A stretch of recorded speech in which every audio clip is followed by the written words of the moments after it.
मधुबन के बाबा, मधुबन के बाबा मुरली वाले, आपका क्या कहना, आपका क्या कहना। ओम शांति। आज 27 अप्रैल 2022 के साकार मधुर महावाक्य हैं। आज मीठे मीठे बाप दादा बोले, मीठे बच्चे, श्रीमत पर चलकर अपने कर्मों को सुधारो, विकर्मों को भस्म करो। माला का दाना बनना है तो एक बाप के सिवाय दूसरा कोई याद न आए। बाबा ने कहा, मीठे बच्चे, श्रीमत पर चलकर अपने कर्मों को सुधारो, विकर्मों को भस्म करो। माला का दाना बनना है तो एक बाप के सिवाय दूसरा कोई याद ना आए। और बाबा ने आज प्रश्न पूछा, किन बच्चों की रक्षा बाप स्वतः करता है? और उत्तर में बाबा कहते, जो जितना सफाई से चलते हैं, बाप से सदा सच्चे रहते हैं, उनकी रक्षा स्वतः होती रहती है। झूठा चलने वालों की रक्षा हो नहीं सकती। माया उन्हें बहुत खींचती रहती है, उनके लिए फिर सजा कायम हो जाती है। और बाबा ने एक और प्रश्न पूछा कि बच्चे रूहानी सर्जन से अपनी बीमारी छिपाते क्यों हैं? और उत्तर में बाबा कहते, क्योंकि उन्हें अपनी इज्जत का डर रहता है। जानते भी हैं कि माया ने हमें धोखा दिया है, आंखें क्रिमिनल हो गई हैं, फिर भी बाप से छिपा लेते हैं। बाबा कहते हैं, बच्चे, जितना तुम छिपाएंगे उतना नीचे गिरते जाएंगे। माया खा लेगी, फिर पढ़ाई छूट जाएगी। इसलिए बहुत खबरदार रहना, मनमत व आसुरी मत पर नहीं चलना। ओम शांति। रूहानी बाप रूहानी बच्चों को समझाते हैं। बच्चों ने यह निश्चय तो किया है कि रूहानी बाप ही आत्माओं को पढ़ाते हैं। इसलिए गायन है कि आत्मा परमात्मा अलग रहे बहुकाल। मूल वतन में तो सभी आत्माएं इकट्ठी रहती हैं, अलग नहीं रहती। फिर वहां से आत्माएं बिछुड़ती हैं, आकर के अपना अपना पाठ बजाती हैं। सतो प्रधान से उतरते उतरते तमो प्रधान बन जाती हैं। बुलाते भी हैं, हे पतित पावन आओ, आकर पावन बनाओ। बाप बच्चों को समझाते हैं कि हम हर 5000 वर्ष बाद आते हैं। यह सृष्टि चक्र ही 5000 वर्ष का है। निराकार शिव बाबा भी जरूर तन द्वारा ही सुनाएंगे, ऊपर से कोई प्रेरणा आदि नहीं करते हैं। जैसे तुम आत्माएं शरीर धारण कर बातचीत करती हो, बाप भी कहते हैं कि मैं इस तन द्वारा तुमसे बात करता हूँ, तुम बच्चों को डायरेक्शन देता हूँ। जितना जो डायरेक्शन पर चलते हैं वे अपना ही कल्याण करते हैं। बाप तो समझाते हैं, फिर कोई श्रीमत पर चले व ना चले, टीचर की सुने व ना सुने, वह तो अपने लिए ही फायदा अथवा नुकसान करते हैं। नहीं सुनेगा तो फेल हो जाएगा। शिव बाबा तो अच्छी रीति समझाते हैं। शिव बाबा से तुम बच्चों को सीख कर फिर सिखाना है। सन शोज फादर, इसमें जिस्मानी बाप की बात नहीं है, यह है रूहानी बाप की बात। बच्चे समझते हैं कि जितना जो श्रीमत पर चलते हैं उतना वर्षा पाते हैं। बाप कहते हैं, मुझे याद करो तो तुम्हारे जन्म जन्मांतर के पाप कट जाएंगे। क्योंकि रावण राज्य में पाप आत्माएं पुण्य आत्माओं के आगे माथा टेकती हैं, परंतु यह नहीं जानती कि यही पुण्य आत्माएं फिर पाप आत्माएं बनती हैं। समझते हैं वह सदैव पुण्य आत्माएं हैं। बाप समझाते हैं, पुनर्जन्म लेते लेते पुण्य आत्मा से पाप आत्मा बनते हैं। 84 जन्म लेते हैं तो सतो प्रधान से तमो प्रधान में आते हैं, पाप आत्मा बनते हैं, फिर बाप को याद करते हैं। जब पुण्य आत्मा है तो बाप को याद करने की दरकार ही नहीं। अब ये सब बातें सबको बाप तो नहीं बैठ समझाएंगे, बच्चे सर्विस करते हैं। मनुष्य तो इस समय असुर बनते जाते हैं, इस कारण बुद्धि में बैठता ही नहीं कि परमात्मा सर्वव्यापी नहीं है। सारा मदार इस बात पर है। श्री कृष्ण तो देहधारी है, उनको देवता कहा जाता है। आत्माओं का फादर तो निराकार बाप है, उनको ही याद करना है। भल प्रजापिता भी कहते हैं, लेकिन वह तो साकार है। ये सब बातें अच्छी तरह समझाई जाती हैं, परंतु कई बच्चे ना समझकर उल्टा रास्ता ले जंगल में जाकर पड़ते हैं। बाबा रास्ता बताते हैं, शहर का अथवा स्वर्ग में जाने का, परंतु ना समझने के कारण जंगल में जाकर पड़ते हैं। जंगल में चले जाते हैं तो कांटे बन जाते हैं। यहाँ रहते भी रास्ता पूरा पकड़ते नहीं हैं, बीच में रह जाते हैं, फिर वहां भी पिछाड़ी में आ जाते हैं। तुम यहाँ आए हो स्वर्ग में जाने के लिए। त्रेता को भी वास्तव में स्वर्ग नहीं कहेंगे। 25% कम हो गया ना। अभी तुम हो संगम पर। बाप कहते हैं पुरानी दुनिया को त्याग, नई दुनिया को याद करो। ऐसे तो नहीं कहेंगे कि पुरानी दुनिया को भूल, त्रेता को याद करो। त्रेता को थोड़ी नई दुनिया कहेंगे। रास्ता ठीक ना पकड़ने के कारण नीचे ऊपर होते रहते हैं। ड्रामा अनुसार कल्प पहले जिन्होंने पूरा इम्तिहान पास किया है वही करेंगे। त्रेता में जाने वालों को नापास ही कहेंगे। जो स्वर्गवासी बनते हैं वही पूरे पास होते हैं। कल्प कल्पांतर, जन्म जन्मांतर संगम पर वही इम्तिहान पास करते हैं, जैसे अब कर रहे हैं। जो फूल बनने का नहीं होगा उनको भल कितना भी जोर से खींचेंगे लेकिन वह नहीं बनेंगे। अक तो फिर भी फूल है ना। कांटे तो चुभते रहते हैं। सारा मदार पढ़ाई पर है। माया अच्छे अच्छे बच्चों को भी कांटा बना देती है, ट्रेटर बन जाते हैं। जो अपने घर को छोड़कर दूसरी तरफ जाए उनको ट्रेटर कहा जाता है। बाप तो माया से छुड़ाने आए हैं। कहते हैं बाबा माया बड़ी दुस्तर है, अपनी तरफ खींचती है। माया कम चुंबक नहीं है। इस समय देखो खूबसूरती भी कितनी बढ़ गई है। कितने फैशनेबल बनते हैं। बाइस्कोप में क्या क्या दिखाते हैं। आगे यह बाइस्कोप नहीं थे, 100 वर्ष के अंदर ही निकले हैं। इसमें ड्रामा के राज को भी समझाना है। 100 वर्ष के अंदर कितने, बाबा कहते हैं 100 वर्ष के अंदर जैसे बहिष्ट बन गया है, स्वर्ग ही बन गया है। वहां तो ये साइंस भी बहुत सुख देने वाली होती है। वहां साइंस का घमंड नहीं होता।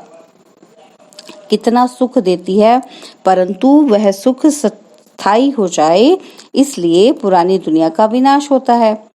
बाप बच्चों को ऊंच चढ़ाने के लिए देखो कितनी मेहनत करते हैं, परंतु कोई कोई तो मानते ही नहीं है कि बाबा हमको पढ़ाते हैं। अच्छे अच्छे भी माया के चंबे में आ जाते हैं।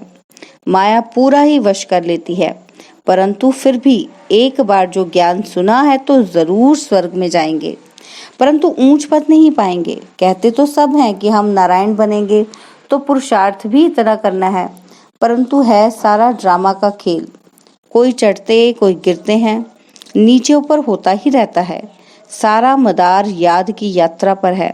बाप तुमको अखुट खजाना देते हैं, वहां कर्म भोग की बात ही नहीं। इस समय यहाँ जो जमा करते हैं वही पूरा वर्षा पाते हैं। यह ख्याल नहीं करना चाहिए कि चढ़ेंगे तो फिर गिरेंगे भी। जास्ती गिरे हैं तो अब तो चढ़ना ही है। ड्रामा अनुसार पुरुषार्थ तो होता ही रहता है। शिव की सबसे जास्ती पूजा होती है, उनको फिर ठिक्कर भीतर में कह देते हैं। कितना अज्ञान है। भल शिव की पूजा भी करते हैं, बलि भी चढ़ाते हैं, परंतु फिर भी शिव को कोई जानते नहीं है कि वह ज्ञान का सागर बाप कैसे आकर पढ़ाते हैं। अब पढ़कर पुरुषार्थ कर ऊंच पद पाना है। माया भी किसी को छोड़ती नहीं है, एकदम पकड़ लेती है। बाबा कहते हैं बच्चे सच्चा सच्चा चार्ट लिखो। कई बच्चे सच नहीं बताते हैं तो सजा भी हो जाती है। सजा के समय तौबा तौबा करते हैं, क्षमा करो, फिर ऐसे नहीं करेंगे। छोटा बच्चा कोई बुरा काम करते हैं तो बाप मारते हैं, तो तौबा तौबा करते हैं। यह है बेहद का पाप। इतना बड़ा बाप कितनी नम्रता से चलते हैं, कितना मुलायम है, जैसे छोटे बच्चे मुलायम होते हैं। कोई भी बात होगी तो कहेंगे अच्छा ठीक है, क्योंकि ड्रामा पर चलते हैं। अच्छा भाभी ऐसी थी, फिर समझाते हैं कि आगे ऐसा ना हो। श्रीमत और आसुनी मत। यह ब्रह्मा भी अलौकिक बाप है ना, फिर भी बेहद का बाप है। हद के बाप की भल कोई ना माने, बेहद के बाप ने इसे यानी कि ब्रह्मा को निमित्त बनाया है तो इनका जरूर मानना चाहिए ना। इसलिए ये बाबा कहते हैं माया कोई कम नहीं है, उल्टा काम करा लेती है। समझना चाहिए कि यह है ईश्वरीय मत। बाप कहते हैं इन द्वारा अगर ऐसी कोई मत मिल गई तो भी मैं ठीक कर दूंगा। बाबा ने रथ भी अनुभवी लिया है, कितनी गालियां खाई हैं। बाबा के साथ बहुत सफाई से रहना चाहिए। जितना जो सफाई से चलेगा उतना उनकी रक्षा होगी। झूठी चलन वालों की रक्षा नहीं होती है, उनके लिए सजा कायम हो जाती है। माया नाक से पकड़ लेती है। बच्चे जानते हैं माया खा गई, इसलिए हमने पढ़ाई छोड़ दी। बाबा कहते हैं कुछ भी हो परंतु पढ़ाई कभी भी बंद नहीं करो। जो जैसा करेगा वैसा पाएगा। कब पाएगा? भविष्य में, क्योंकि अब दुनिया चेंज होने वाली है। यह कोई नहीं जानते सिवाय तुम्हारे। तुम्हारे में भी बहुत बच्चे भूल जाते हैं। अगर याद में रहे तो खुशी भी रहे, परंतु माया एकदम भुला देती है। यह माया से लड़ाई अंत तक चलती रहेगी। अच्छे अच्छे बच्चे भी जानते हैं कि हमारे से ये हो गया, फिर सच नहीं बताते। इज्जत का डर रहता है, गुटखा खाते रहते हैं। हाँ, कोई युगल है तो समझते हैं एक ने बताया तो हम भी बता दें। तकदीर में ऊंच पद नहीं है तो सर्जन से छिपाते रहते हैं। जितना छिपाएंगे उतना नीचे गिरते जाएंगे। यह आंखें ऐसी हैं जो क्रिमिनल पने को छोड़ती नहीं हैं। कोई तो बहुत अच्छे बच्चे हैं जो कभी दूसरों को याद भी नहीं करते। जैसे पतिव्रता स्त्री की कब कोई पर पुरुष में दृष्टि नहीं जाती है। तो बाप समझाते हैं कि अगर माला का दाना बनना है तो ऐसी अवस्था चाहिए। विश्व का मालिक बनना कोई कम बात है क्या? बेहद का बाप पढ़ाते हैं, बाकी क्या चाहिए। बाबा तुमको प्रैक्टिकल दिखाते हैं कि फलाने फलाने में ये खूबी है, इनमें यह है, तब नंबरवार याद प्यार देते हैं। यहाँ बैठे बैठे भी बाबा की बुद्धि सर्विसेबल बच्चों की तरफ रहती है। अज्ञान काल में भी आज्ञाकारी बच्चों पर प्यार रहता है। बाबा जानते हैं कि मेरे कौन से बच्चे अच्छी सर्विस करते हैं। तुम हो ब्रह्मा कुमार और कुमारियां, शिव बाबा के पोत्रे और पोत्रियां। दादे से वर्षा तो जरूर मिलना है। ब्रह्मा के पास वर्षा नहीं है। बाप खुद कहते हैं कि मैं तुम आत्माओं का बेहद का बाप हूँ, तुमको बेहद का वर्षा देता हूँ। इसलिए अब मेरी श्रीमत पर चलो। मैं आया हूँ तुम बच्चों को आप समान अशरीरी बनाए वापिस ले चलने के लिए। अब तुम्हारी ज्योति जगा रहे हैं ज्ञान और योग से। अगर ज्ञान और योग में ठीक रीति न रहे तो धर्मराज के मोचरे खाने पड़ेंगे। इसलिए पहले अपने विकर्मों को भस्म करो। इस समय मनुष्य भल अपने को स्वर्ग में समझते हैं, परंतु यह है अल्पकाल का सुख। उनको बेहद का बाप वर्षा भी नहीं देते हैं। बाप कहते हैं मैं गरीब निवाज हूँ। जो बिल्कुल ही गरीब पतित अहिल्याएं हैं उनको साहूकार बना देता हूँ। अगर कोई पतित से पावन नहीं बनते हैं तो विजय माला में आ नहीं सकेंगे। यह तो बेहद के बाप के साथ सौदा करना होता है। बाबा यह तो सब मिट्टी में मिल जाना है, इसलिए हम आपके ऊपर बलिहार जाते हैं। ये सब कुछ आप ले लो, हमें स्वर्ग का मालिक बना दो। बाप कहते हैं मैं तो दाता हूँ। यह राजाई स्थापन करने मैं अथवा विश्व का मालिक बनने में कोई खर्चा नहीं है। राजाई स्थापन करने में और विश्व का मालिक बनने में बाबा कहते कोई खर्चा नहीं है। वहां देखो लड़ाई के लिए कितना खर्चा होता है। यहाँ तो तुम्हारा क्या खर्चा है, क्योंकि कोई भी हथियार पवार नहीं है। योग बल से विश्व के मालिक बनते हैं। वो लोग तो बाहुबल से इतना लड़ते हैं फिर भी विश्व का मालिक नहीं बन सकते हैं। ड्रामा में उन्हों का पार्ट ही नहीं है। सच्चा सच्चा राजयोग बेहद का बाप ही सिखलाते हैं। तुम जानते हो राजयोग से परमपिता परमात्मा ने स्वर्ग की स्थापना की थी। अभी तुम संगम युग पर पढ़ रहे हो और पढ़ाई अनुसार ही नंबरवार पद मिलेगा। अच्छा, मीठे मीठे सिकिलदे बच्चों प्रति माता पिता बाप दादा का याद प्यार और गुड मॉर्निंग। रूहानी बाप की रूहानी बच्चों को नमस्ते। हम रूहानी बच्चों की रूहानी बाप दादाजी को दिलवा जान सिकवा प्रेम से नमस्ते। ओम शांति। प्यारे बाबा, मीठे बाबा, मेरे बाबा, शुक्रिया बाबा, शुक्रिया बाबा, शुक्रिया बाबा। धारणा के लिए मुख्य सार है। पहला पॉइंट है बाप समान नम्रता का गुण धारण करना है। किसी को भी कांटा नहीं चुभाना है, फूल बन खुशबू देनी है। और सेकंड पॉइंट है, सच्चाई का गुण धारण कर सर्जन से कोई भी बात छिपानी नहीं है। पढ़ाई किसी भी हालत में नहीं छोड़नी है, आज्ञाकारी बनना है।